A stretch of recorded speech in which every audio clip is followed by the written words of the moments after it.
Welcome back sa akin channel. Narito na naman ang mainit na balita mula sa mundo ng social media.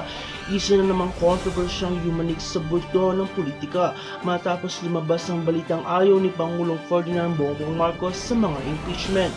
Sa kabila ng mga umiinit na isyu sa gobyerno, nanindigan ng Pangulo na hindi dapat ito gamitin paraan upang lutasin ang mga di pagkakaunawaan sa loob ng administrasyon. Ngunit mas lalong naging mainit ang usapin ng mabalitang ang anak niya mismo na si Congressman Sandro Marcos ang isa sa mga pumirma sa resolusyon ng Kamara para imbestigahan si VP Sara na isang hakbang na tinuturing ng ilang bilang pagsuporta at posibleng impeachment. Marami ang nagtataka sa tila magkakaiba ng posisyon ng ama at anak sa isyong ito at ito'y naging laman ng diskusyon sa social media.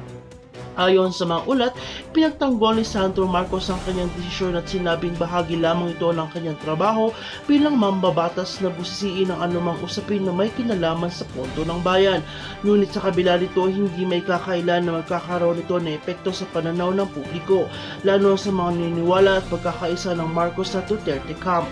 Sa ngayon, marami nagtatanong may basbas ba ng palasyo ang kilos ng batang Marcos o senyalis na ba ito ng unti-unting pagkabahagi sa dating matatag na alyansa. Tiyak na dapat abangan ang susunod na mga isyu sa kabanatang ito dahil habang lumalalim ang isyu, lalong nagiging masilimuot ang politika sa bansa. At kung bago ka pa lamang sa aking channel, huwag kalimutang mag-like, share and subscribe para updated ka sa mga panibagong balita. At para naman po sa mga viewers and commenters natin dyan, maraming salamat sa walang sawang pagsuporta.